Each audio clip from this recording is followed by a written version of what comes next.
Can we run over 9 o'clock? The university hasn't said anything about it, so. Well, because we still have more questions here, and I want to give both candidates 5 minutes for a wrap. We'll take one more question. Sue Pettit, or Debbie Pettit, excuse me. I recently read in the Times Recorder that Zach Space had used our tax dollars to send out his mailings. What is your response to that, since he decided not to show up to answer the question about my tax dollars?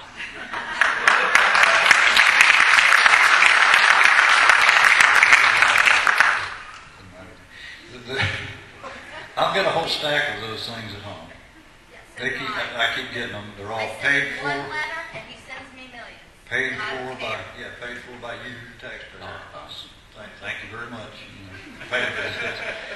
It's really a slap in the face for someone who's run for Congress when you keep getting inundated by these things. And this is exactly what you're fighting. I've got in my household. There's my daughter's husband is in the Army, and she lives at our house, so she gets it too. So we get double stacks of these things. It's absolutely wrong, and I can't speak for Mr. Space, and obviously he can't speak for himself. But if I were a congressman, I would never allow such a thing to happen. If there was information that needed to come to my district that was legitimately needed to be paid for by tax dollars for whatever that reason would be, first of all, I'll try to find another avenue, such as the internet or whatever other provisions there are there. But when it comes to campaigning, you campaign with the funds that the people who support you help provide to you. And in my campaign, which I am very lightly funded, but I don't want people's money, I want people's vote. And I have stretched my few pittance that I've put together and have set up town hall meetings in 4 different counties. That's when I started this thing out. I was in Carroll County, way down in Benton County. I set up a town hall meeting in Hopkins County and one in Holmes County. And I advertised, et cetera, but I didn't get much turnout. I had one lady showed up at the one in Millersburg. She and I sat there and talked for 2.5 hours. She sent me a check in the mail, and she's a supporter of mine, wants a sign put in her yard. And she's talked to a lot of other people. And I think that is the way campaigns should be run. Because you got to wonder where this money's coming from. I know where my money's coming from, but you can go, please don't donate now because I don't need it anymore. I've got to count this $150 over and over every day. But my campaign when I started, and this is back to this gentleman over here, how do you tell what the character, and I'm not disparaging anybody else's character, but how does that person think that's going to go up there and represent you? And here's how I thought, I don't want any money from any PAC. I don't want any money from any organization. I don't want $2,400 from anybody. I want $10 a piece for every citizen in this district. That's what we want. And my objective was, and is, to reset a new precedence in this district and in every other district across America. Give it back to the people in this district. You decide whether you want to give me $10 or not.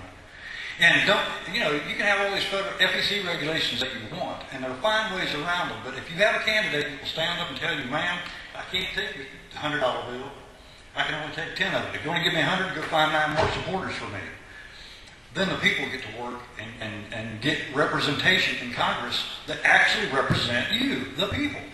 Not these big corporate entities out here that seem to... There's so much money in this campaign, and I'm not going to specify, but go to OpenSecrets.org and you'll find out. It tells you where every dime for everybody's money comes from.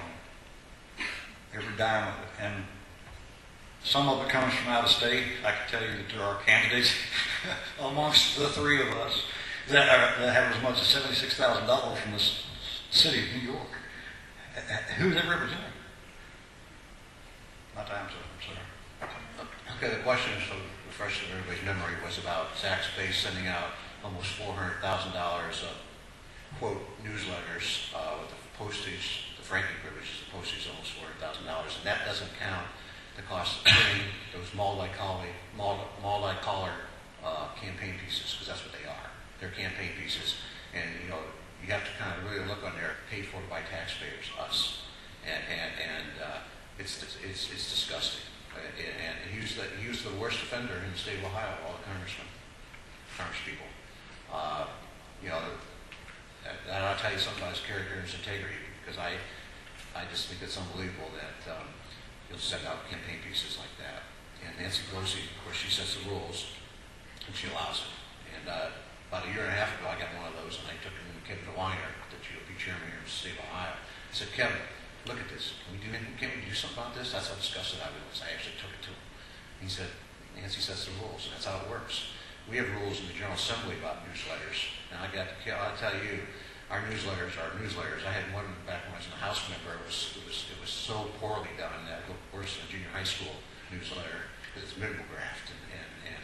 But newsletters, if you're going to send newsletters out, send out information what's happening. It affects it. Not saying that Isaac Space, I'm protecting your gun rights. You know, those are campaign pieces. It's obvious those are campaign pieces, and so you know when you talk to people, go tell them our congressman has been using our taxpayers' dollars, essentially sending out campaign pieces and bending the rules, just like he bends the rules on a lot of things. And I happened to catch him in the Ohio Election Commission, and he was found guilty. So back about on raising money, most of my money has come from residents here in the 18th Congressional District.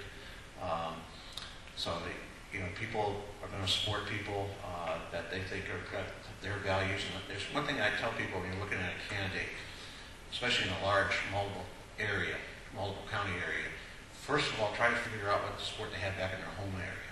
Okay, and now I'll tell you something. If they don't have support in the home area, that would be a big red flag. I had this person run against me a few years ago in the General Assembly that lost his race for township trustee, and I carried that township.